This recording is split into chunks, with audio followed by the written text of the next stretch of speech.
કઠલાલ સહિત પંથકમાં રમજાન ઈદની હર્ષોલ્લાસપૂર્વક ઉજવણી કરવામાં આવી। કઠલાલ સહિત પંથકમાં રમજાન ઈદની હર્ષોલ્લાસપૂર્વક ઉજવણી કરાઈ। મસ્જિદમાં અને ઈદગાહમાં મુસ્લિમ બિરાદરો દ્વારા વહેલી સવારે ઈદની વિશેષ નમાજ અદા કરવામાં આવી।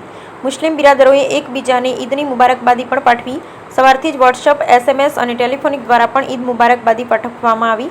જ્યારે નાના બાળકો ઈદી પણ આપવામાં આવી હતી અને મહેમાનોનું સ્વાગત પણ શીર ખુરમાથી કરવામાં આવ્યું।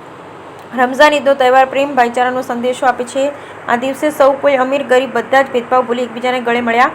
મુસ્લિમ બિરાદરો નવા વસ્ત્રોમાં સજ્જ થઈ એકબીજાને ઘરે જઈ ઈદની મુબારકબાદી પાઠવી। જ્યારે દરગાહ અને કબ્રસ્તાનમાં જઈ ચાદર અને ફૂલ ચડાવી દુઆઓ કરવામાં આવી। બ્યુરો રિપોર્ટ, મકસૂદ કારીગર, ખેડા।